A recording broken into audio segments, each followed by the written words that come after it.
Hey, Flick-N-Fanatics. This is Pastor Dad Fox, Scott Fox, here with some special guests as we break down episode 8 of Willow, the season finale, and do a full season recap. With us today, we have our very own Sean Wingblade, Andres joining us, and Lego. We have everything covered that you could think of for Willow. Before we jump into episode 8 and kind of a full season, from episode 1 through 7, how are you guys feeling going in to episode 8? Lego, why don't you kick us off? So far, the show has been my favorite show of the year. I have really loved this show so much. I've been waiting for a show like this since I was 14 and I saw Indiana Jones for the first time. A very female-forward action adventure sci-fi that's not overly serious. Just this show has been almost, but not quite perfect for me. You say favorite of the year, do you mean this year, 2023, or the previous year? We'll say 2022 and 2023. Okay, We'll shoot high. Favorite of the proverbial seasons that are wrapping up. Okay. I said after episode 6 that if they finished the last 2 episodes right, it would be on par with Rings of Power for me. I don't know if it quite hit that, but it was really good. I did enjoy it. Episode 7 was almost felt like a filler, but episode 8 I thought kind of brought it home nicely. Andres, how were you feeling going into the finale? I was feeling great. I mean, I feel like every episode was different enough from the previous ones, and they all brought something new when it comes to the tone, when it comes to the characters, learning a little bit more about the characters.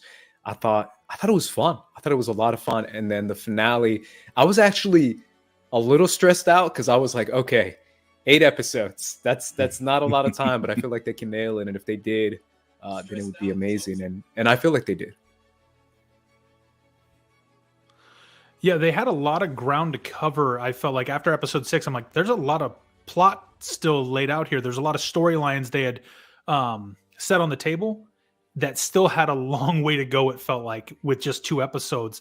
I actually was expecting them to have I expected the finale to be longer than just the standard 56 minutes that the other episodes were.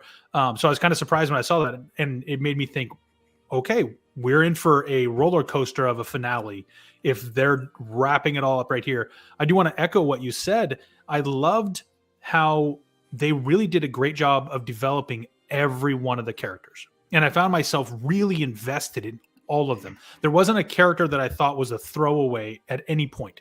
The kind of the core 6 or 7 people that were part of their quest, you were deeply invested in every one of them.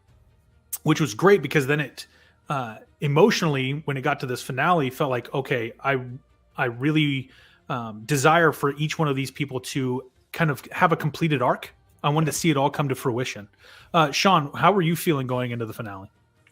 I was feeling good. I think the best description from episode to episode, because I think starting off the season 2, and maybe it's coming off of a show like House of the Dragon or Rings of Power, where you're in this fantasy sci-fi like sword and sandal-esque type of show where everyone speaks in a certain accent and acts a certain way, and you jump into Willow, and if you haven't seen the original movie recently, it throws you, it's jarring because you're, oh, this sword and sandal epic, and then they're just talking in this American like dialect, and like it's very different from what you would hear in like a Rings of Power and then Lord of the Rings, like that type of setting.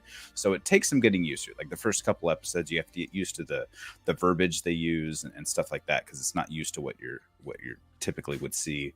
But as it rolled on, I think the best description of the show is it's just fun. Like, yes, and it doesn't have to be the end all be all best show ever, but it has, like what you said, like it has this female forward like storytelling, but also it's like such a diverse band of characters, like from different backgrounds, different this, that, the other. They're all just so representative of what we would see in like the natural world in a diverse environment. And then it was just fun going from episode to episode, and just like it tying it back into really, because I have not read any of the ancillary like materials from the original Willow. Like there was like comics and books and stuff afterwards. I know nothing of any of that, so please educate me. But it did a great job of expanding on the tiny bit of information we had from the original movie, and then like really fleshing it out over the course of the 8 episodes. So I really enjoyed it overall. I was really excited. Episode 4 was a complete, for people who are lovers of the original movie, episode 4 was a complete flashback episode with the echoes of Nockmar, or whispers of Nockmar. How they use cutscenes from the original movie and interlace those through with Commander Kale, Bav Morta, and tying all those stories together. It was one of my favorite episodes, mostly because of the treatment it gave to the original movie and bringing that story into this story in a really powerful way and kind of merging the two together. One thing I do want to say, I love that this show was female forward, but also not at the sacrifice of dumping other characters. Sure. Some shows take it almost to too far of an extreme, but I felt like all the characters got an equal treatment and were well handled, and there wasn't anybody left by the wayside or sacrificed to somebody else's story. And even though it was female forward with Alora and Kit and Jade really being the dominant force within the quest and the story, Borman, Graydon, and Willow all got a great treatment in this as well.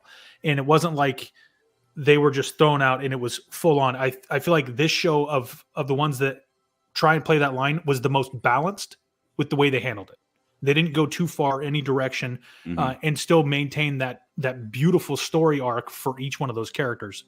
That being said, episode 8 came.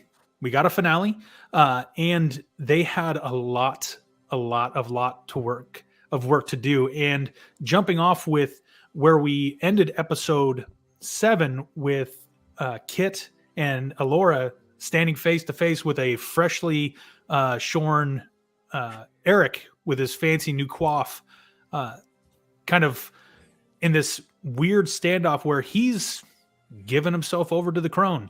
And this weird back and forth between them, I thought was unique, especially when they kind of come in and they take this kind of passive approach to the conversation instead of forcing it on them. Crone's like trying to, no, come on in. Right. Drink the Kool-Aid. They're being more seductive than forceful. Yes. It almost like a psychological ploy. Like they're trying to almost gaslight him a little bit. Like, no, you've misunderstood everything that's been happening. Yeah. As they draw him in. How did you like the way they kind of kicked off the episode? And I also like that the children of the worm, the villains, were kind of just standing there guard, like, hey, you can't leave, but you get a choice if you go in. They're like, is it really a choice? Yeah, right. Lago, how'd you feel like they kind of that initial step into engaging with the crone went?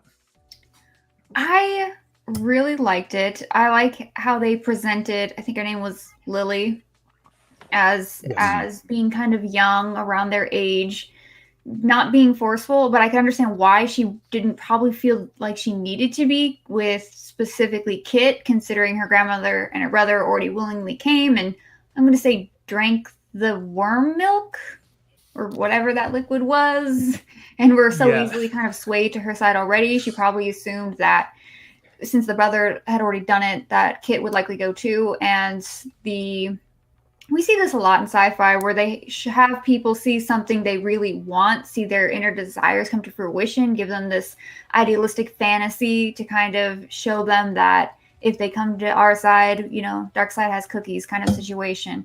I thought that was done really well. And also the lighting and the coloring of this, like the fantasy scene, was so perfect. The music was a little weird, but that was kind of the show. I like that it almost played on what the worm knew, the inside thoughts of each individual.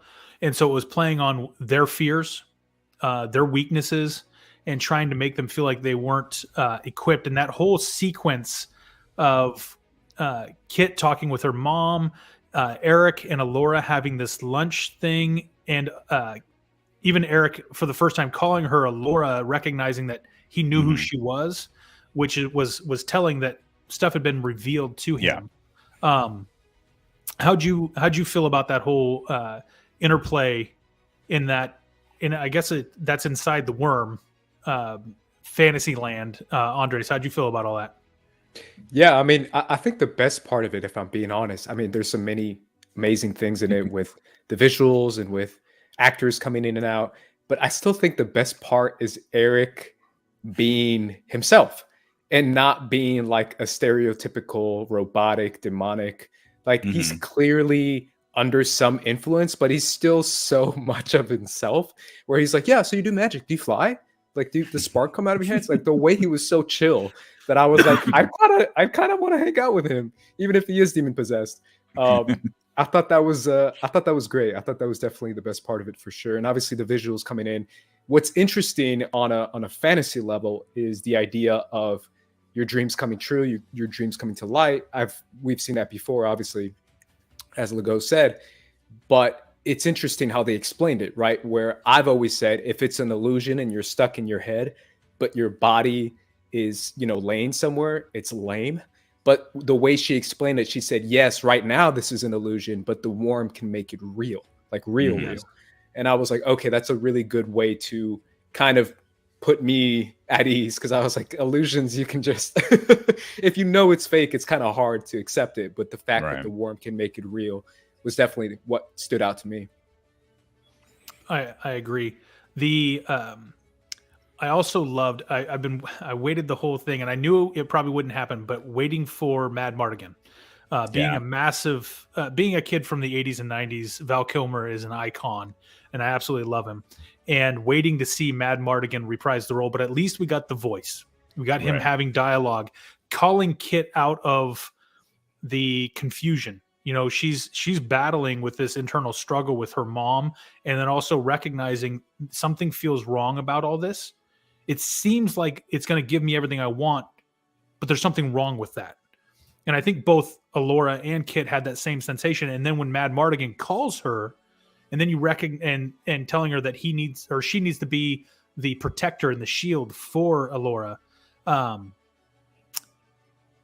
was one of my favorite little bits of the whole fantasy sequence, is how Mad Mardigan is trying to fight the worm from inside, and he's speaking through the worm to try and convince his daughter, hey, snap out of it. Don't buy into all this. There's something amiss. And when Kit comes out of that and finds that Alora's gone and that she's going to be going to the wedding, that was one of those things I was like, okay, didn't see that coming. I thought she was going to be the one to reject it. But then also we saw kind of at the end of episode 7, you could tell that, hey, the whole crew is going to jump in to the Immemorial City. Sure. It wasn't even like clever storytelling. It was like, okay, well, this is going to be one of those moments. I did like how they presented that, with each one of them kind of coming to that terms with it by themselves. Willow having to give the speech to Borman where he says, "Now let's not do that. I don't want to cry." And then he just turns and runs and jumps. But Borman always loving to try and break the tension when they're like, well, what do we do next? And he tells Graydon and Jade, like, well, all right, well, let's all make out. And they're like, well, let's not do that. And he goes, well, I already offered my suggestion. I guess we move forward. And but them getting to the door, trying to break in as Graydon is finally starting to use his power. And then they turn to stone, and it's like, okay. Something I loved is that there were so many parts of this that I don't feel like were hyper predictable.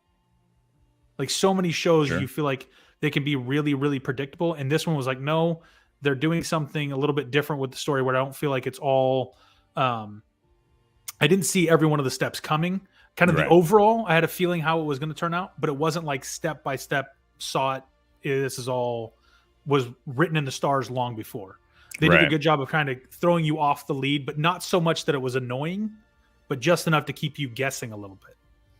But then seeing them as they're going into the wedding sequence, all her friends are standing there like robots, staring forward. It was kind of an awkward moment between Eric and Alora as she's like going up to her wedding and her friends aren't even making eye contact. And I was glad when Alora is standing there, finally realizing, something seems weird here. And I love that she echoed what Lily said with, you're kind of acting creepy. Yeah. Which was kind of a beautiful moment. So within that whole arc, I'm trying to remember exactly where they busted out of that to. Well, I think that was the section that she was standing there and she started to realize that too. She's just like, I think you're not the guy for me. And then as she's starting to do that, you start, I think if I remember right, the kind of the veil was being dropped around her, because then Lily started being like real aggressive about it too. And when she's like, nah, you're not going to tell me what to do. Alora was kind of like coming into her own power in that moment and not being force fed any longer, like, what they want her to do type of thing. And then that's, of course, when the bad guy stops getting what they want and, the seduction route doesn't go to plan, they're going to turn to the aggressive route. And I think things are going to change real quick for her. And then when they started fighting, that's when Willow, who we didn't realize was going to jump. And I didn't think, in that moment when they were going over the waterfall, I don't think anyone really assumed that he wasn't going to show up to the fight, right? Willow, the show's called Willow.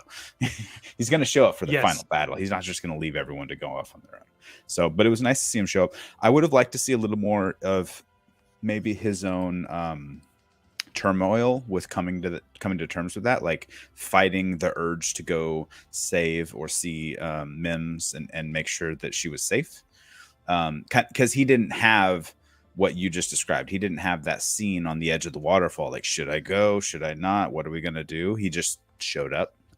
Something I would have liked a little more of, but he still showed up to fight in the battle, and he had some cool scenes too, doing them. I think he's like, I'm gonna go kick these guys' asses or something like that. Once the actual fighting started. In the wedding sequence, when she says you can now kiss your bride, and it cut to Lily's mouth and it was all deformed. Mm-hmm. Yeah, and it was almost like in that moment seeing the veil lifted a little bit and like, please. If you ever went to go kiss somebody and their mouth or teeth looked like that, you'd immediately be like, would you like some gum? But the illusions were failing. That curtain was dropped. Yes, everything came down, and you could see her really battling with that, which was awesome.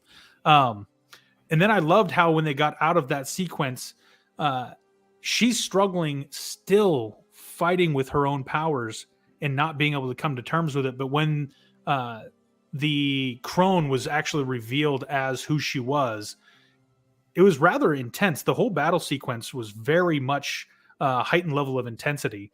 What did you feel about the battle sequences within the episode, Lego?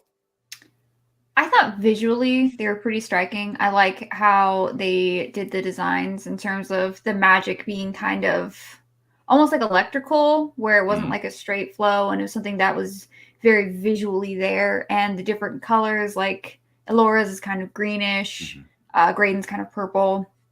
And I was surprised that they got it wasn't really gory, but I was surprised how it ended for the crone. I thought that was a little shocking. But I was also kind of surprised that they, in essence, defeated the crone, seemingly. But it seemed to kind of shift whose responsibility it was to be, I guess, the worm's harbinger? Harbinger, yeah. Not exactly sure what that is. Them passing that on to Eric as the crone fell, and then Eric, now you're the harbinger, you have to carry this forward. And seeing him kind of possessed with the kind of the cracking of the skin and the worm showing through. But I also liked within all of that where Borman takes off the vest or the cuirass, and in his natural style, I'm going to go out just like I came in the world, naked and kicking ass. And he walks back inside and closes himself in with all the other bad guys. Who brought the butter? Yeah, exactly. Who brought the butter? I loved that even in the worst moments, he kind of breaks it with a little bit of humor, which I love, because that's what my favorite thing to do is make it a joke at a time when it's not supposed to be made a joke. But I liked how that was timed, but when he passes the cuirass off, he also gives the Lux Arcana to Jade, but he gives the vest to Kit, almost like between the two of them, she needed to help her realize this. And I love that in that moment, she punches it in, it sucks in, and when that armor unfolded over her whole body, I was like, oh, this is almost like when in Thor when he loses everything and he finally picks the hammer back up and suddenly his full armor reforms over his whole body and he's back to being himself. When she became fully equipped, and I was like, okay, she's got this. There's no way. It makes her invincible, but then she's got to battle her brother, who, while equipped with the worm, is just not going to be on the same level. And I love the aesthetic and the styling of her suit, but then also the way that battle ensued with once Alora defeated the Crone, then it was Kit versus Eric, but not to the point of killing him, but trying to set him free. Right. That battle was pretty awesome, and I love that after she conquers him, she can't bring herself to kill him. Oh, and the forearm sword coming out of the wrist from the original movie. What a beautiful touch. And then I love that right at the very end, Willow comes forward and basically breaks his staff, gives the gem, and tells Kit that she has to call him back if she can, and still giving that power. So you kind of the relationships we saw kind of came back around at the end, where Alora's supposed to defeat the Crone and Kit is supposed to save her brother, but she doesn't, not defeat, but rescue him from this. And that same storyline, instead of having to take him down, she has to basically stop him so she can save him. And I thought that was really beautifully done all the way through. I will say that back when they were inside, and you've got to be kidding me. Can you still hear me? We can hear you. Great. When back inside, when the Crone threw Graydon out, I immediately thought he's not dead. He's just not with us, which was hyper frustrating because I love Graydon's character. What'd you guys think of how they treated Graydon there at the very end? Ace, I'll let you go first. While Scott, refresh your page. Maybe it'll kick back on. Yeah, I mean, it's always one of those moments where your first thought is he's not dead, but you see him kind of turn to ash, and I was like, he exploded. I think he's dead. Yeah, he exploded. And I was like, know if it was okay, ash or goo at the moment. I rewound it too when it happened, because I was watching it while I was eating lunch, and I went and I was like, wait, what did I just see? I was like, I gotta rewind that. Hold up, what just happened? He obliterated. I think the moment that kind of brought me back was Willow's last line to him, which was something like, "You're going to be a great sorcerer," or "You're already becoming a great sorcerer. I can't wait to see the man you're going to become," or something like that. Yep. And I was kind of hype. I was like, all right, I see it. I can see him being a super powerful sorcerer who's, probably not at the level of Alora, but, definitely keeping up with her. So that's probably what brought me back, because after you see him explode, you're like, all right, he kind of got, I literally said it in the moment as I'm watching it, he kind of got Dr. Manhattan is what he did. Yes. So I like his one moment, though. I like his moment where he did that one blast, trying to go all out with just one hit. And you could see kind of his intensity rise up a little bit more. And I like that because it shows a little bit of his darkness, which I thought was pretty cool. Yeah. But overall, I really enjoy his character, and I really like that end credit scene, or that final scene. You could tell he might be trying to tap into, like, what you mentioned, his darkness, like whatever he was possessed with as a young child, type of thing. Yeah, and maybe he still had a little bit of that left in him, type of thing. Scott, hello. I don't. Is that you, Scott? Reaching out from beyond. Come back to us when you can. But it was great, and it really showed kind of how Graydon grew as a character too, especially from the very first episode where he's like, "Oh, I'm this pompous prince, and oh, she's gonna go fight. I mean, okay, I guess we'll deal. It's not ideal, she's gonna be my wife, but whatever. We'll figure it out. We'll get over this long distance thing." It's like, no, you're gonna, but I could learn to live with it. Exactly. Yeah. It's like, no, dude, you gotta man up a little bit and go on the journey with everyone, so to speak. It was cool. I think he had, for me at least, like the biggest arc throughout the whole season. And I haven't seen Tony Revolori in much, other than like Spider-Man. Like, I haven't seen a lot of his other stuff. So it was cool seeing him like whenever they did the first teaser, or like it was like a behind the scenes thing at Comic-Con, or maybe it was like Celebration. like 2 years ago or something. I think when they first started filming it, it was such a cast of characters. Like, that's the guy I recognize. One person on the cast who I actually knew who they were. And so I really liked, I think his arc from being the shrimpish, person to becoming the hero there at the end. Yay, Scott's back. I thought it was really cool. He was my favorite arc. But I really like, I think Kit, it's what Scott was mentioning, finally taking her father's words to realize, like, hey, you're the hero. You have to be her protector. You have to save the day, type of thing. Laura is the wizard, sure, but you have to be her protector. You're by her side, and while Jade is by her side too, which is cool. And so Kit finally coming into her own, accepting that, and I think it was a little telegraphed, like, oh, who the Curious isn't going to work for Borman. Yeah, because it belongs to Kit for sure. Like, she has to be the hero of the story, type of thing. But it was cool seeing her kick ass, even though she was fighting her brother. And I was like, is she really going to kill him? Like, I didn't know how far they were going to take the fight. Was she going to save him? Is she going to kill him? Is he going to go too far? I thought she was going to kill him for maybe 2 seconds, 3 seconds. And then I swear, the cut where Willow raises his staff, and I was like, yo, he's going to bash his head in. I didn't think she was going to kill him, but when Willow raised the staff, I'm like, whoa, no, don't do that. I was like, yo, that'd be so brutal. Willow's like, I've had enough. Yeah, we have to end this. See, I could see that Willow just being done. I'm like, okay, we're just going to finish this right here, right now. And we're not doing this in 17 years again. Rafiki style, just bonk him on the head. Tell him to buck up. Yeah, they definitely took good. The intensity up with that fight sequence. Mm-hmm. And Lego, I love what you said about the magic, how it was manifesting too, because we obviously see them snap not Bad Morta's wand, right? It was the wand. Chalendria's wand. Yeah, Chalendria's wand. Something like that. So the crone snapped the wand, and I'm like, oh, okay, well, is she gonna? I thought she was gonna grab Willow's staff at first somehow, use that as a conduit, or even after we see Graydon disintegrate, I thought she was gonna maybe use his flute as her wand or something, as an homage to him. Well, no, she just manifested that through her hands.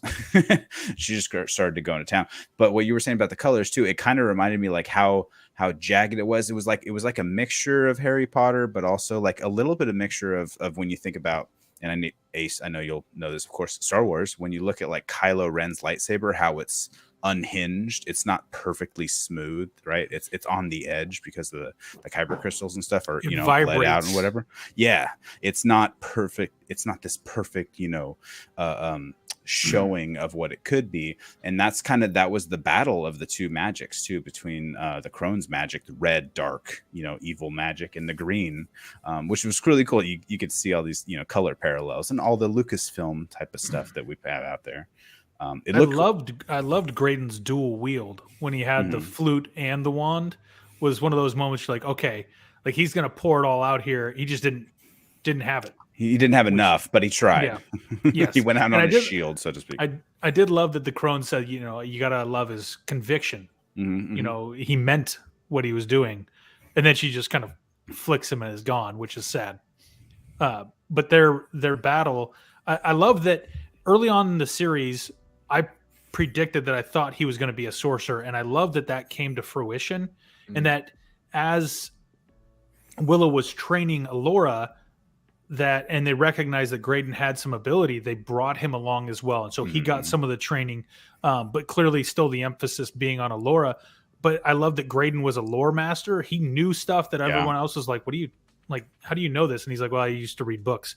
He read all the legendary stories of all the adventures Willow went on, which is awesome. And so as every kind of story towards the end kind of started to wrap up, and we get to they rescue Kit using the gem. Thank goodness Willow didn't try and put him out of his misery. And he helps Kit draw him back. We kind of see the new form of the team. I love it as they're walking away, and Alora kind of does that look back at the door, almost like there's something there. And in my head, I'm thinking, Graydon's still alive. Yeah. Get him. Rescue him. Well, I don't know. he- I think it was debatable. It's you could see that in other, I guess.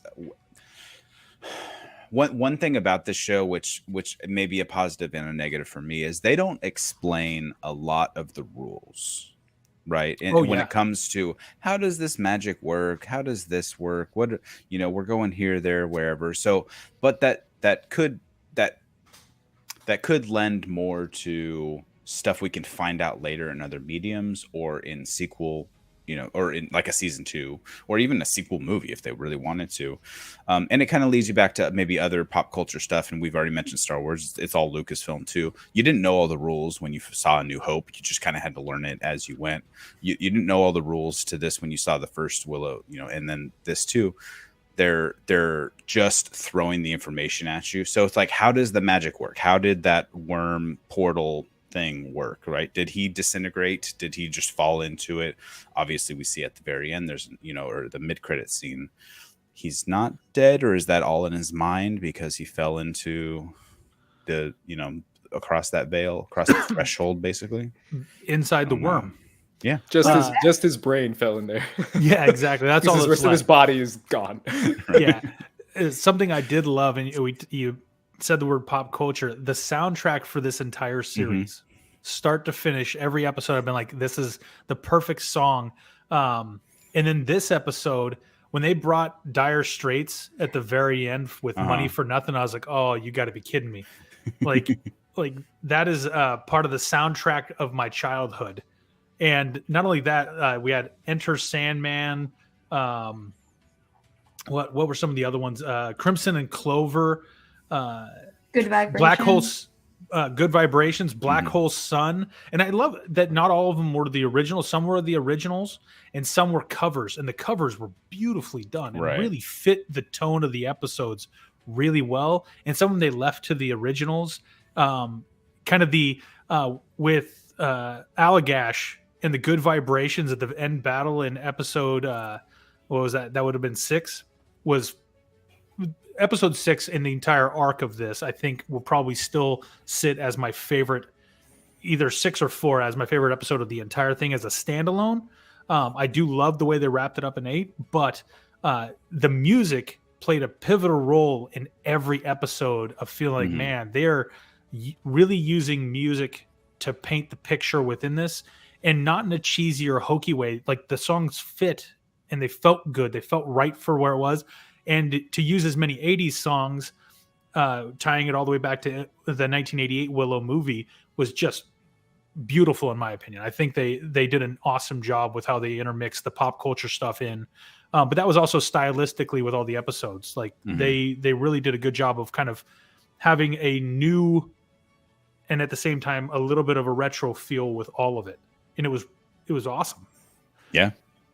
It gave it a way to modernize it with current audiences who, people like Willow wasn't this runaway hit. Obviously it only had the one movie. It kind of became more of a cult classic. So there was probably a lot of my kids only watched it because I forced them to watch it when I was doing Schmodown training, because I had to watch that was one of the movies in the Inner Geekdom division.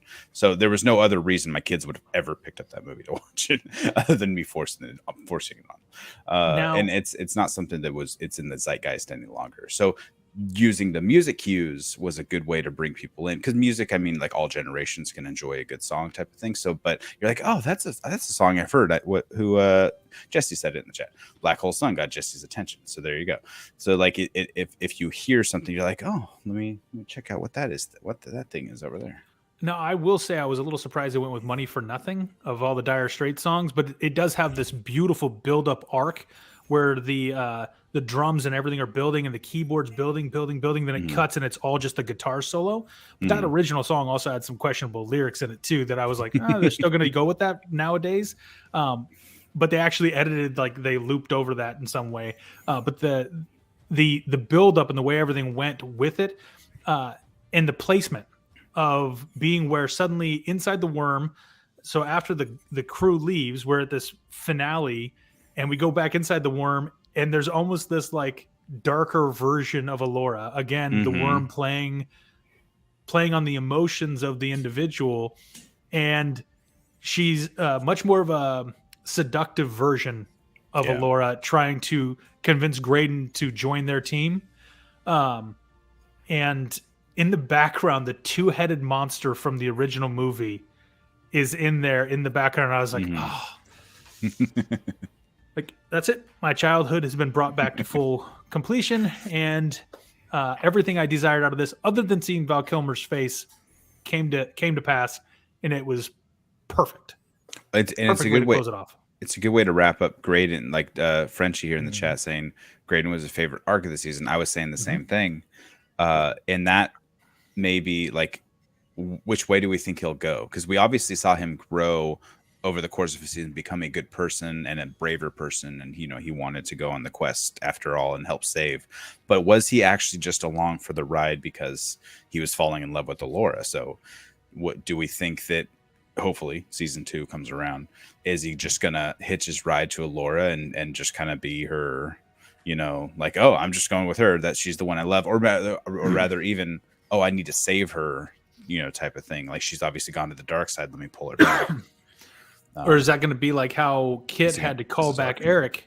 Is Alora going to have to rescue and call back Graydon from the dark side? Because those two were building a much stronger bond than Alora. Alora loved the idea of being with Eric, but didn't really love Eric. It was just somebody who paid attention. Whereas Graydon, they had a better understanding and relationship, and their dynamic grew much more than the other side. And so I think in a season 2, that's an opportunity to explore that relationship, because clearly Alora moved herself away from Eric by the end of that. Yeah.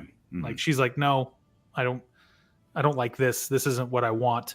And I think she was starting to realize, and especially when Graydon was suddenly gone, I think that hit her. Like, maybe the realization came of, I cared more about him than I thought I did. So what'd you guys think of the post-credit scene? Or did anybody really catch it? With the 3 books? Just the 3 books, yes. They closed up the book and put them away, and then it showed basically for a season 2 and a season 3 possibly coming up. But it was a nice way to complete that story and shelve it with 2 more clearly available on the shelf. Rumor is they have plans for a season 2 in the works, but obviously a season 3 would depend on how does season 2 do. Yeah. Is season 2 something, having looked at the entire scope of this, that you would be looking forward to? Yeah. What about you, Ace? Oh, I would absolutely. I'm kind of clamoring for it, if I'm being honest, for a variety of reasons, mainly because I want to see more of these characters, and I want to see more of the show in this world and learn more about it. But also, if I'm being really selfish, I kind of want to see more of these actors. And it's one of those things where this is kind of the blessing of the show, where we see actors that we don't really know of too much. I didn't know the Borman actor at all, and I thought he kind of stole the show, like literally the whole show. he would Amar Chadha Patel, if I'm definitely butchered his middle name. He stole so many scenes. Fantastic. He was incredible. Yeah. Him was definitely a big one.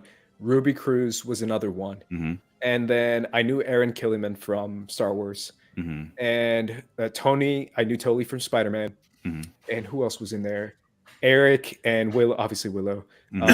I'd never seen Dempsey Burke. Never seen him before.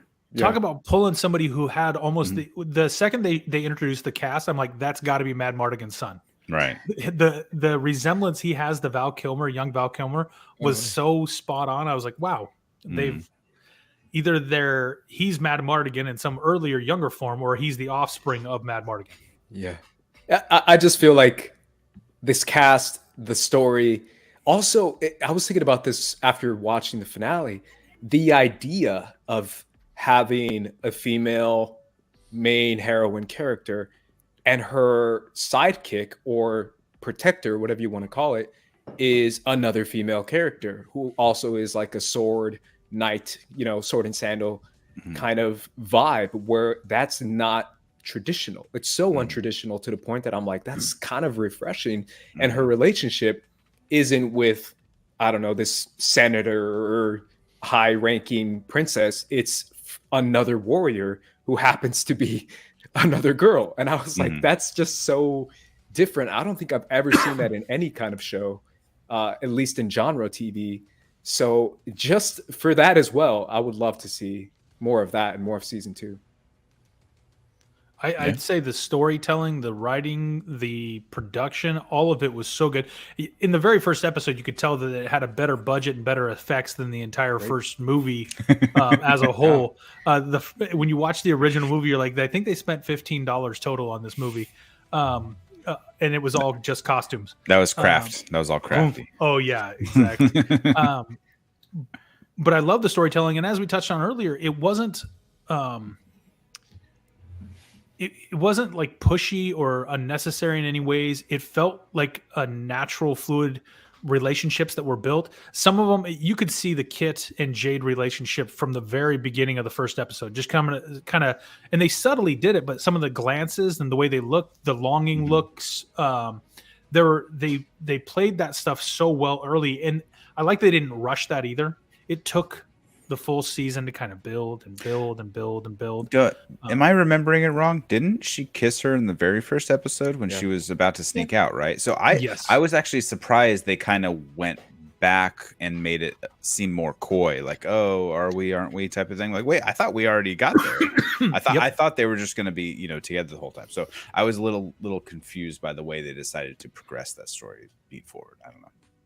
Yeah, almost like we kissed, but were you into it? Was I into it? I don't know, and we don't want to talk about it. It's awkward. A friendly kiss goodbye type of thing. I don't know. Yeah, and but again, they did such a wonderful job with it. So if you were to look at the entire season, Lego, what episode would you say was the standout for you for the entire season? I would say, I guess number 7, when they're going across the Shattered Sea. Mm-hmm. Or number 4. I'm kind of tired. I mean, if you can give me a haunted house episode, right, I'm going to love it. And that's what that episode was. But the episode where they're going across the Shattered Sea, I thought visually was very striking and fun. The training montages, I mean, this is based on an 80s property. You kind of have to do it. And I thought they were really well executed, plus gave us so much character development. The lighting was surreal. Like, I could frame, like, any frame from any of those scenes on my wall and just call it art, because it's really beautiful. But to me, the biggest part of this whole series that I've loved was the kind of the arc between the friendship, very slowly developing friendship between Kit and Alora, particularly on Kit's side. Like her character development came from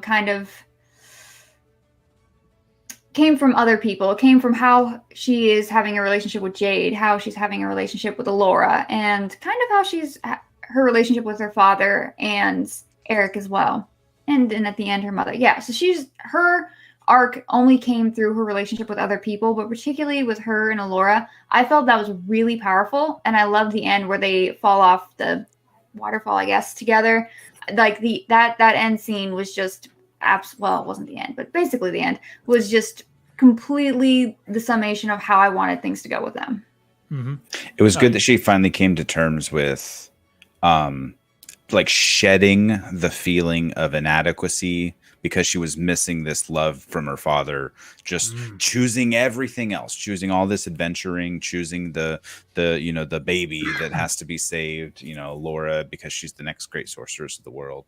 And so, her finally accepting Alora as a friend and a pal and not just a mission or just, some basically jealousy, like shedding it. Well, this is, the recognition that they needed each other to complete the task.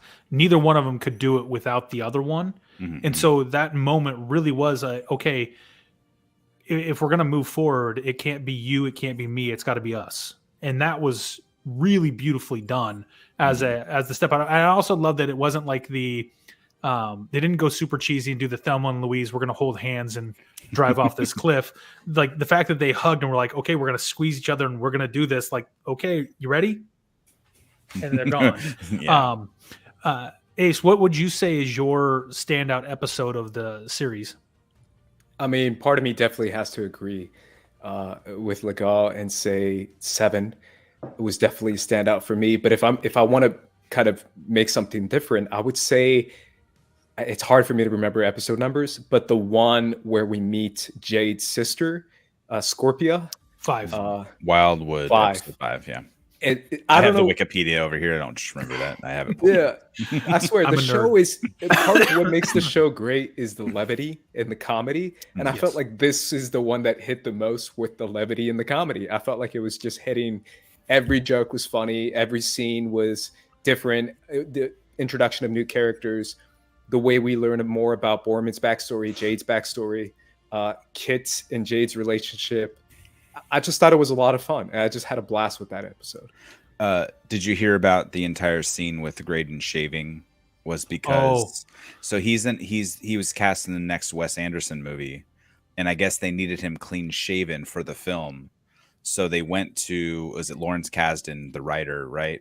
And it was like, hey, we need him, and they're right in the middle of filming the season. We need him clean shaven. Is that going to be a problem?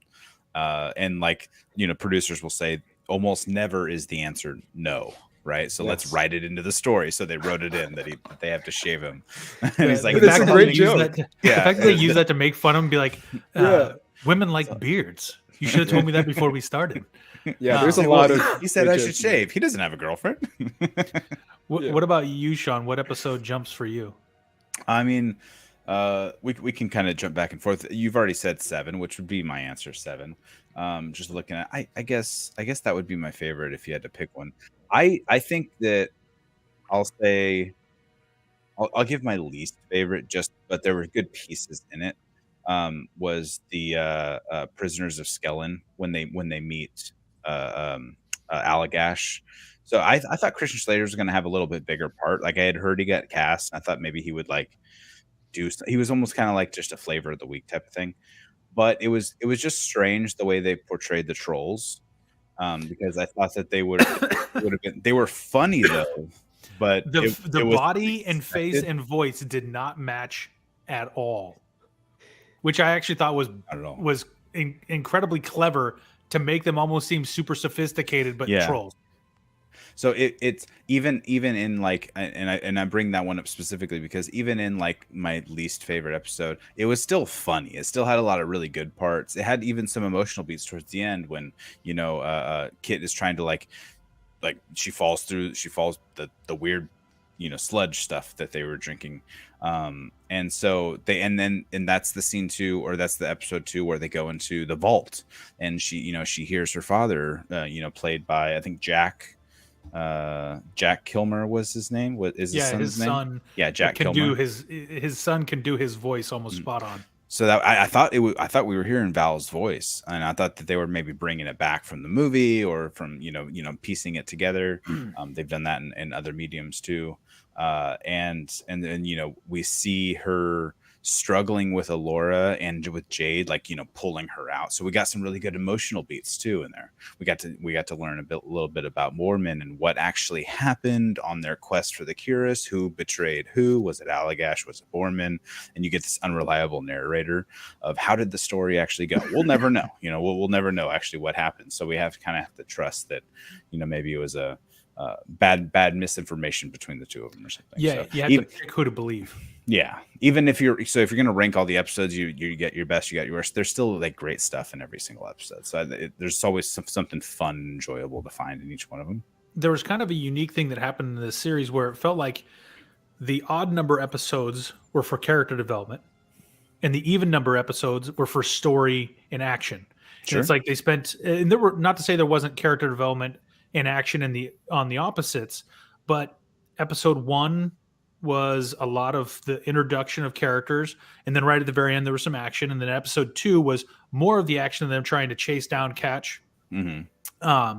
And then episode 3 we got again character development, or more character development as it built up, and then 4 was the haunted house, Whispers of Nockmar, where that was, I would say, probably my favorite episode of all of them. If I had to just pick one, Okay. I'd say 7 would probably be the second. I did like the Prisoners of Skellen as well in episode 6, but then 5 was full on just character development. That was like when they're in the woods and that's all getting into the backstory, understanding what's happening, learning more about Jade's character, learning more about Borman's character.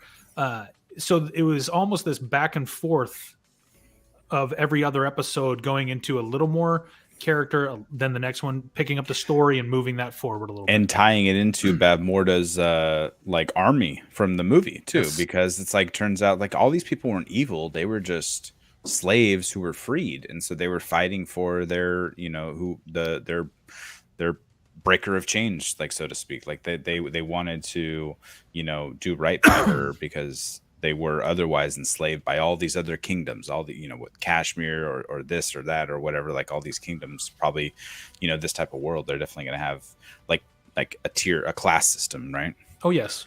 It's unfortunately in society, we always attempt to rank people and put people into groups and do that. I did love that. Then we get this back and forth with Jade's character finding out, there it goes. Jade's character finding out that she is the daughter of General Kale from the original movie, and that the Bone Reapers are all part of that.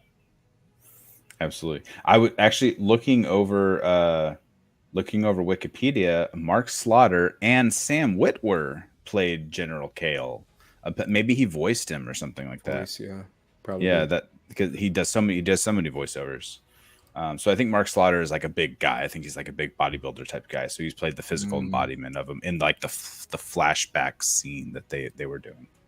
That makes a lot of sense. Oh, there he goes again. Scott's got to get his camera fixed. Is he gone? He's down below with no devices connected. Well, he'll come back, I'm sure. Oh yeah, Andy, what's up? Yeah, Sam did the voice, and he does so many great voices. It's hard to tell. It's hard to pinpoint. He's so good at doing all the voiceovers and stuff. Can I ask? Oh, go ahead. I'm sorry. I was gonna say, speaking of voice, I believe his name is Ralph Ineson in the show. Mm-hmm. Anytime he's in anything, it's just that man's voice elevates everything he's in. He played Valentine for those who are unaware. Yeah. Oh yeah. He played that guy's voice is so perfect, and you know he's gonna be something bad. But I liked like how he turned and what Jade had to do and her kind of reconciling. And I like that because he died, she's never going to get to confront him for what happened to her being kidnapped and all that. Yeah, great voice. I recognized him from his facial features from Harry Potter, but I didn't know him as an actor. But like looking over it, I just like clicked on his name. Like he has so many credits to a name, so I'm sure you've probably seen him around and like always. He's always like, oh, that guy in the background type of thing. Yeah, I felt like I've seen him somewhere for sure. Borman has an incredible voice. My God, I loved it. I loved every time he was getting into that super baritone voice and telling a story. Apparently he was in a deleted scene in The Last Jedi. Oh, no Played way. Colonel Ansiv Garmuth in the scene. That's not a deleted scene. Ansiv Garmuth is BB9E's owner. Ansiv that's where I recognized him. My God, Ansiv Garmuth. Yeah. BB9E's. So he's the guy who catches Rose and Finn when they're doing he's in the white suit. You go. This is my Star Wars. I knew he played the Caros. I recognized him from playing the Caros in the Deathly Hallows movies, but that was all I had ever seen him in. Yeah, he's the one who catches Rose and Finn when they're trying to get doing the smelting thing with the little necklace piece. Yeah, that makes sense. Yeah. What were you gonna say, Ace? Before that, you started. I kind of want to hear your guys' favorite. Who's your favorite person? Favorite character? Yeah, character in the show. What do you think, Lego? Do you have a favorite specific? Yeah, one mine's character? Graydon. Like, you guys kept talking about his arc, which is funny because I really didn't feel like he had much of an arc. I felt like he was pretty much who he was from the get-go. It's just as we learn more about him, we're coming to understand why he's behaving the way that he is. I don't feel like he really changed that much. And at the end, when he's battling the Withered Crone, I like that she said he was getting to her more than Elora because he had passion and conviction. I can words. Conviction behind what he was doing. And I felt like he did throughout most of this. Maybe not the first episode because he didn't care, but as he came to care, we got to see it. Sure. And also, I just love his relationship with, I'm going to call it the cool turtle, Kenneth. Yes. The mud turtle. Oh, the yes, cool yes, mud yes. turtle, Kenneth. Yes. Amazing. Yeah, I and mean, I'm so glad he let him go. Yeah, Right? it was like such a really cool character design. And I'm assuming they used an actual like mechanical creature. It looked really great. That was good in a lot of this too with the practical stuff they were doing as much as they could, especially the big, huge, like crone guy warrior. I don't know if he had a name specifically. Oh, is it the who Scourge? the Scourge? There you go. Yeah, I Yeah, he's literally played just by Chewbacca. What's his name? Chewbacca. Yeah, Junus Swadamo. Yeah. Yep. Obviously with like big muscle gear on and this big old head cage. Reminded me of like have you ever guys seen 13 Ghosts? Yes, the Juggernaut. Yeah, it reminded me of that guy from that, which I saw like 20 years ago or something. It reminded me of 300. Okay, giant, deformed giant guy from 300.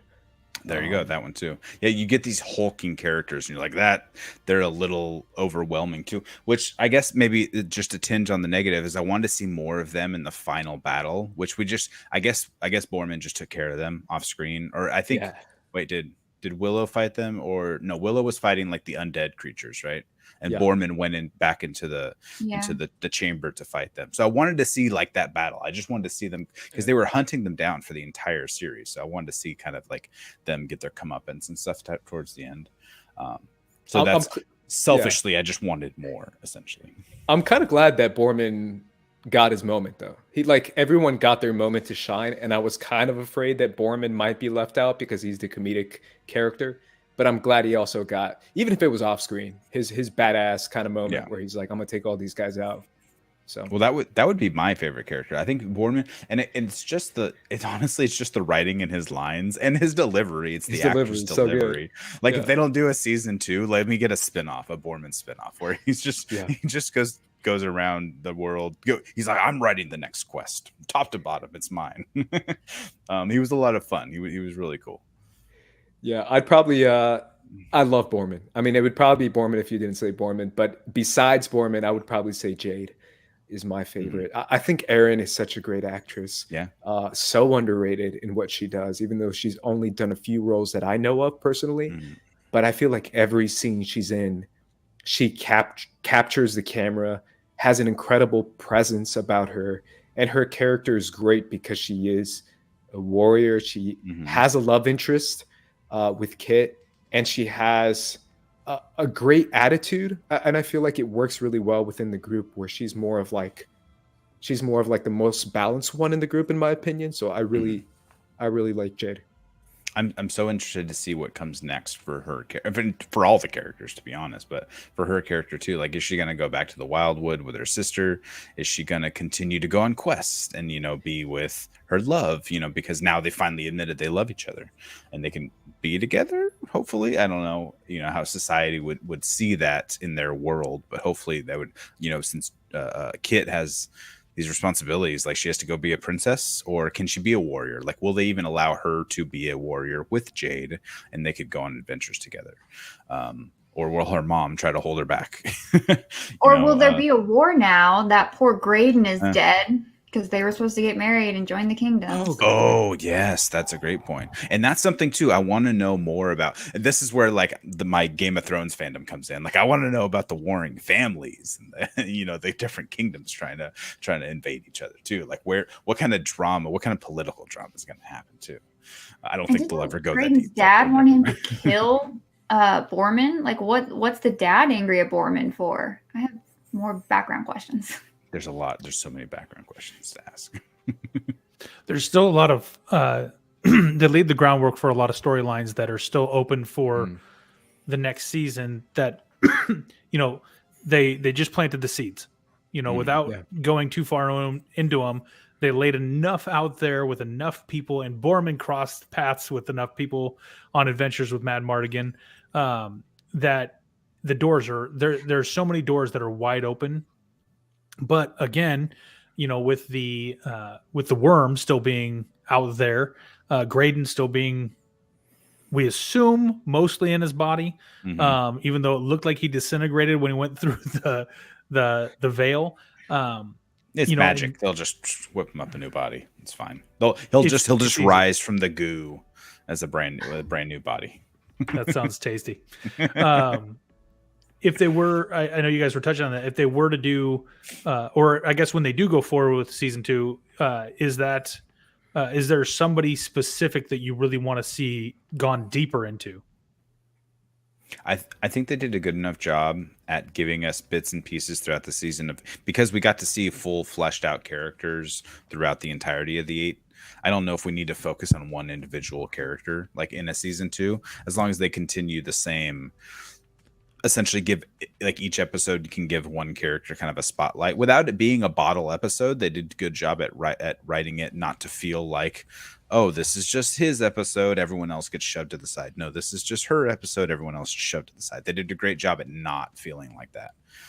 So as long as they kept that up, and I'm sure the writers they'll do their thing. Yeah, if I'm being honest, I agree with everything you said, Sean. I think the only character, in my opinion, that might have the most uphill battle, because I feel like our crew, the crew we've been with, is so steady and strong, and we know just enough about each character to expand little by little for each one. The one that to me has the most uphill battle is Eric, because that's true. Yeah. He's kind of the MacGuffin character where he was just kind of there to be rescued, and also he had the dark turn and then quickly came back. But he's the one for me where I'm still not 100% like, yo, I love this guy. I'm part like, he's okay. So maybe him. That's a good point. I didn't even think. Maybe it's because he just joined the crew. I didn't even think about him as one of the main characters. What about you, Lego? I think I have a lot of questions just about Graydon. Like, why is he so easy to possess? What happened there? I guess also I would rather they go more into like the history of the world that is Willow. So I think we were talking about this earlier, but I felt like a lot of times they didn't explain some of the magic or how some things worked, not because they just didn't explain it to keep it loose or vague. I think a lot of it was they're kind of looking at Willow to be Wikipedia, and he's not all knowing. There's a lot of stuff he doesn't know. So he doesn't know how the worm works. So because he doesn't know that, he can't tell our characters. So we don't know, just like the characters don't know. So maybe when Graydon went into the giant worm, he reconstituted. Who knows? Who's to say? There's a lot of times there's a specific character in whatever show, movie, series there is, who asks the questions as the audience, so that someone has to explain it to them. They explain it to us. But then every time someone asked a question, Willow was like, I don't know. It's like, well, shit, that was supposed to be our answers. I guess we're just going to find out together. So one thing I thought was interesting is that the show is titled Willow, and Willow was a backseat character for a lot of this. Yeah. And his role has basically shifted to, I'm the mentor, old wise one within our group, but I'm not I'm there as a support character, despite the fact that the show is Willow and it is titled after him and he is the title sorcerer. He's passing the baton. And I wonder in a season 2, if he's taught enough, is he really going to be necessary, or what would his role look like? Because he's not a vital part of Alora. Essentially has learned what she needs to learn. He could teach her more, obviously, but to what extent? But I find it curious that he, as the main guy, kind of was a backseat for a lot of this. It became very much a Kit and Alora centric show, I feel like. Well, it like might the two, if I had to give it two main characters. It might be that they also are looking at, how many seasons of this does Warwick Davis really want to do?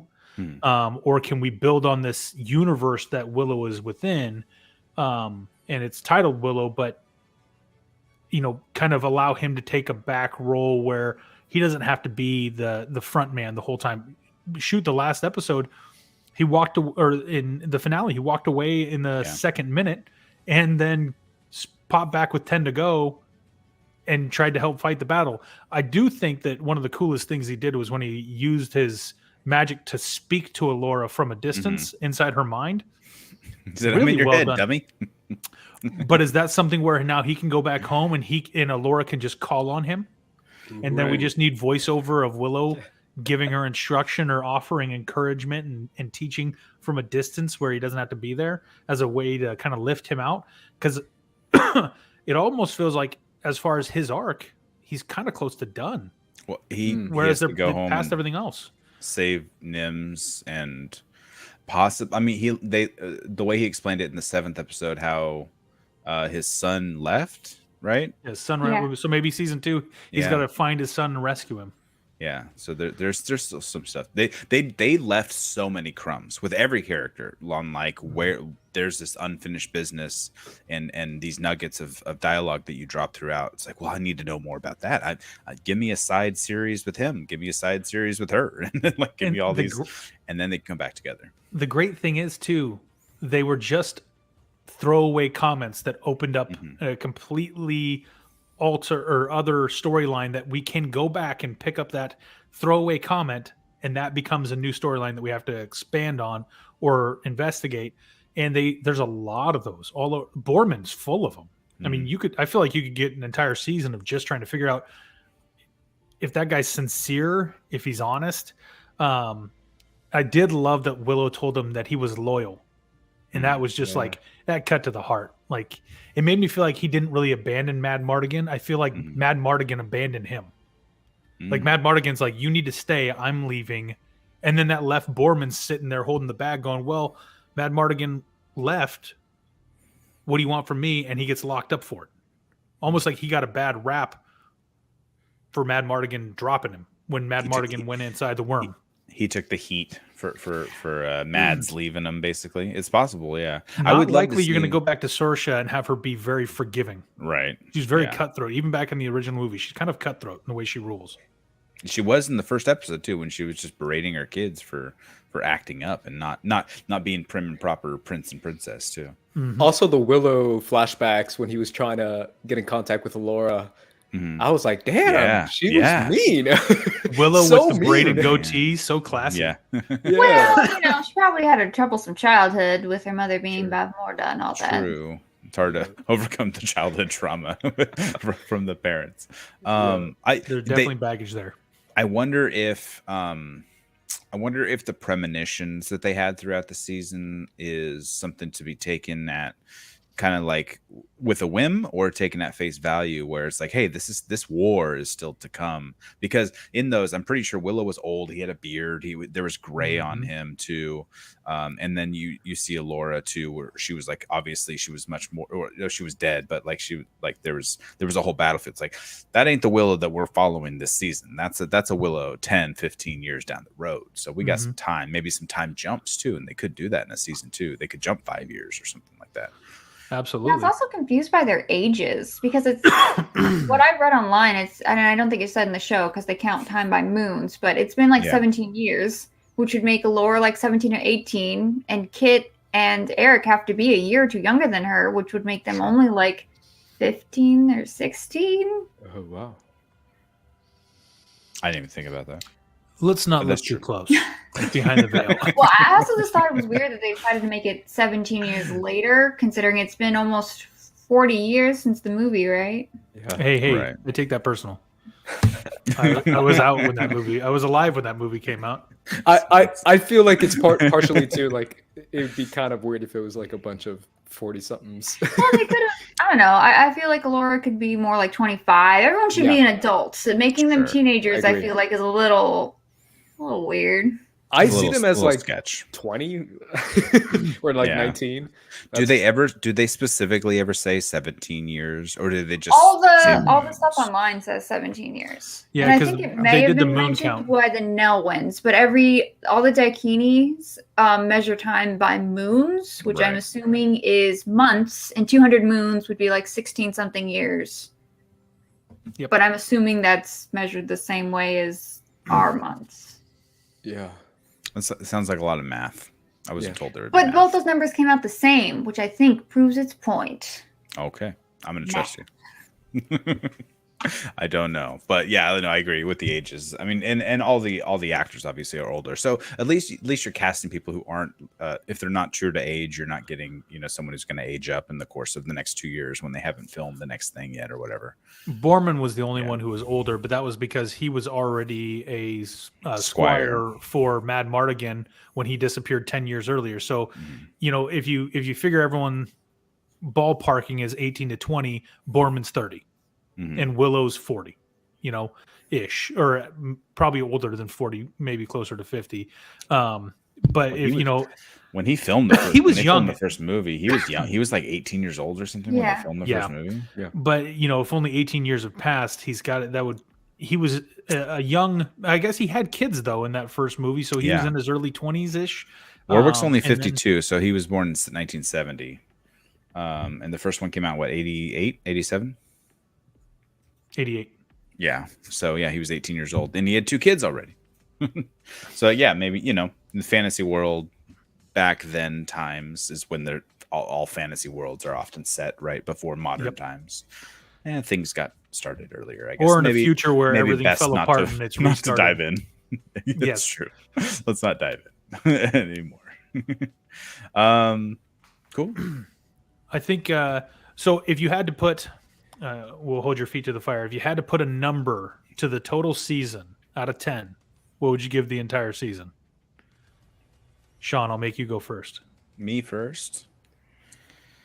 It wasn't perfect. It wasn't Lego. I know you're high on it. It wasn't my number one show.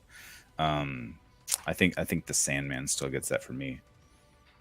I'd give it a solid 7 to 8. I'd give it a solid 8. I really enjoyed it a lot, and I like the modern sensibilities. I like the modern music, and I also like the dialogue. And I know there's a lot of other reviewers out there you can listen to them who had issues with modern dialogue, and I didn't. I thought it was really fun. It made it fun. It made it fun and different too. It wasn't just retreading the same fantasy show we've seen. Not to say Lord of the Rings and like House of the Dragon are the same, but you know what I mean. It's a lot of the same feeling of, oh, I'm back in this time, whenever this time was, right? So it made it feel new and fresh. So I really enjoyed it. Really solid, positive 8 for sure. All right, Ace, what do you think? Yeah, I feel like I'd probably go 8 as well. It's one of those things too where what makes the show fun for me and unique is the fact that it doesn't take itself too seriously, and the fact that it's probably the lightest fantasy show I've seen in quite a minute. Yeah. Where a lot of the fantasy shows we see nowadays, especially after Game of Thrones, is a lot of heaviness to it. Where this one, it has its heaviness, but it balances it with so much levity and so much fun to the point where it's just enjoyable. It's just really enjoyable. So I would give it an 8. All right, Lego, what would you rate it? I would also give it an 8. I really enjoyed it. As I said at the beginning, this is something that I've literally wanted my whole life. Like reading fairy tales, it's always like knight goes to save the princess. I love that this is a princess has to go save a prince along with a sorceress and her sapphic love interest who's a knight and some other the person she's technically engaged to and all these other people. Right. Like, that's something I've wanted forever, and this show really delivered on that premise, which is ridiculous. But it is that fairy tale premise, and I love that, as was said, this is light-hearted. I love high sci-fi, but usually takes itself so seriously. And even ones that have levity, they have levity that works within the world that it's in, versus this is a legitimate comedy, I would say. It's a sci-fi comedy, which we don't really get a lot of, and I thought it all worked really well. I personally didn't like the music choices. They really took it out for me. And unpopular opinion, I kind of wish that they had just killed off Mad Mardigan, unless they could have had an absolute guarantee that they could get Val Kilmer or rights to use his image or something. I think it's just they put a lot on a maybe, and I don't think that worked for me. They didn't pay it off all the way. Yeah. And it's not even that they didn't pay it off. It's just I like Willow the movie for Warwick Davis and the story that was going on around. I'm just being a little bit younger, don't care about Val Kilmer. So just having all this build up for a character for maybe like it just didn't work for me personally. Sure. All right. I'm going to say it's an 8.5 just because of the nostalgia factor also. Being a kid from the 80s, having seen this in the theater, we owned it on VHS, and we wore that tape out. I've seen this movie more times than I can count, or I'd seen the movie. And so the fact that it got to come to life, it was refreshing. I really don't like the dark, heavy fantasy sci-fi stuff. I think I was not the biggest fan of any of the Game of Thrones and could have cared less about House of the Dragon. Because I love all Tolkien stuff. And I even thought, I thought Rings of Power was fantastic. And I really liked it. And I thought It was your number 2 movie of the year. It was my number 2 8-part movie of the year. And I, spoiler. And I think this is close, very, very close to Rings of Power. And I'm a hardcore Tolkien guy. But this, I think, was actually done story-wise a little bit better. Now, Lord of the Rings had a budget of, $200 million an episode that all of them hard to compete with. But I think they did a really good job. They made a lot of bang for their buck with the money. To echo the Mad Mardigan thing, that's one of my biggest disappointments of the whole series or season is that we didn't get that. And with what Disney was able to do, and Lucasfilms, because Lucas did this as well, the fact that they could take Luke Skywalker and or Mark Hamill and make him young again, they can do face work. They can make that work. The deep fakes are incredible. They could have easily found a way to put Val Kilmer on somebody else's body and given us, even if a tiny bit, a little bit of him for this season. It would have made a big difference. I know that's not for everybody, but I thought it was really good, and it's one of those things where I feel like rewatchability. I can go back and revisit this long before I'm going to go back and revisit a lot of other series, because it's also they were true to it. Every episode is under an hour, and if you take out the credits and everything, you're talking 50 minutes of show. And I feel like I could power through all 8 episodes in an afternoon and feel good about it. And it also left me feeling like I want more. Some of the shows, I'm glad when they're done. Okay, I can move on with my life. This one, at the very end, I was like I want to see what's next for all these characters, and I wanted that really badly. And so, because of all those things, I feel like it's easily an 8.5 in my opinion, just because it left me desiring to see more. If I didn't have the desire to see more, then I feel like, well, it kind of left me hanging. So, pretty good in my opinion. I was pulled up Jack Kilmer. I was trying to see if there was a resemblance. Here, let me share screen. See, you guys tell me.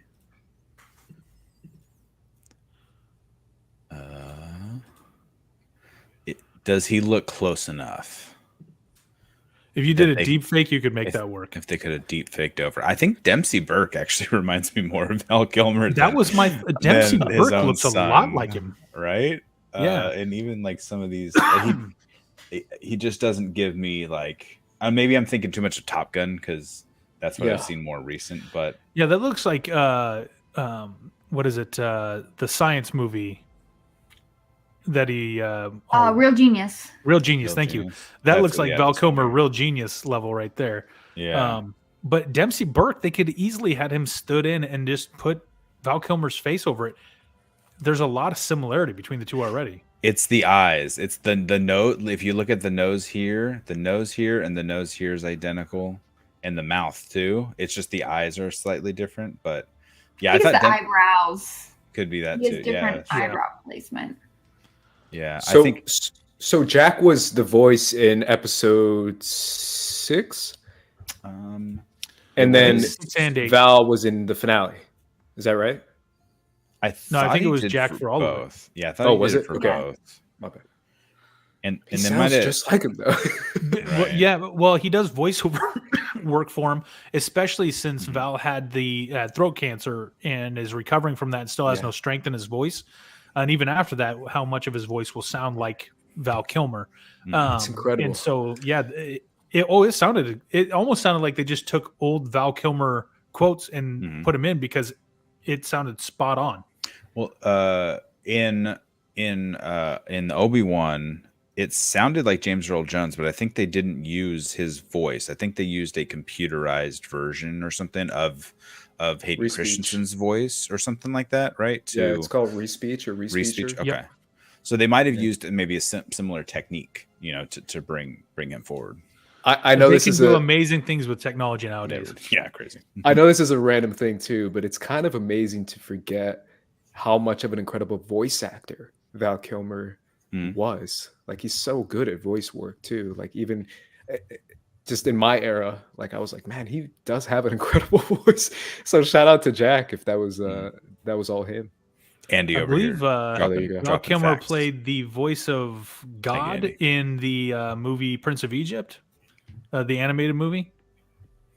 I believe he was in that. I remember. Yeah. Yeah. He was incredible in that. Yeah, Val Kilmer was, I believe, the voice of God, or Val Kilmer was. No, Val Kilmer was Moses. Right? Yeah, that's right. He Right, was Moses. yeah. Mhm.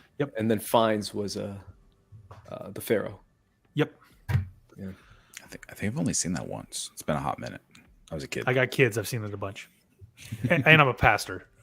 We watch some of those more religious ones regularly. That makes sense. That tracks. Yes. That tracks. All right. Well, thank you guys all for joining us for this hour and a half recap review of the season. It was an absolute blast. Thank you guys for tuning in with us, for all the comments and engagement. It's been awesome. Make sure to click like, subscribe for more content, and make sure to check out Lego's channel as well as Ace's and all the movie stuff you can find on YouTube. It's definitely worth spending some time going down the rabbit hole.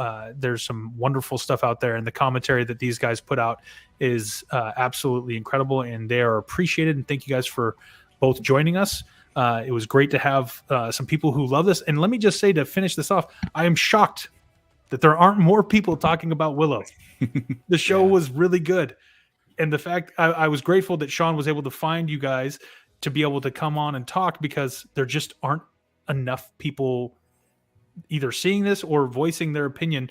And it is something that you should take the time, put your own eyeballs to it, and let us know what you think about it as well.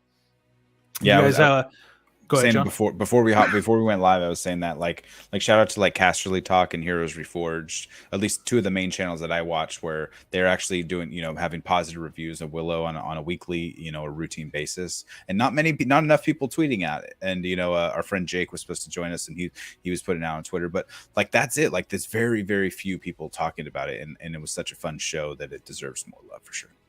Yeah. Awesome. Lego, where can we find you?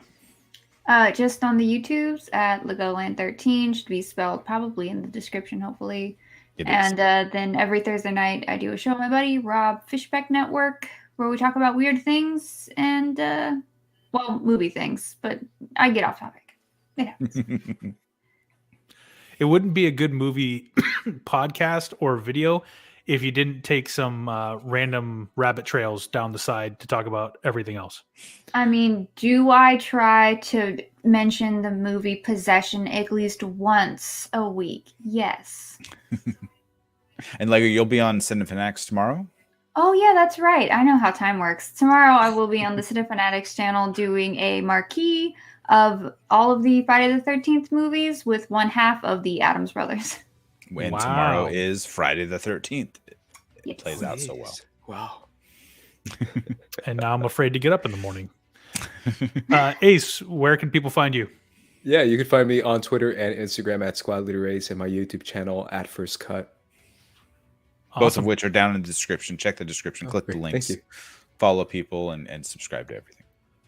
Sean, thank you for all you do and for keeping this thing running. Everyone else, thanks for tuning in and being a part of our show. And we'll see you guys next time. There's an outro somewhere in here. There it is.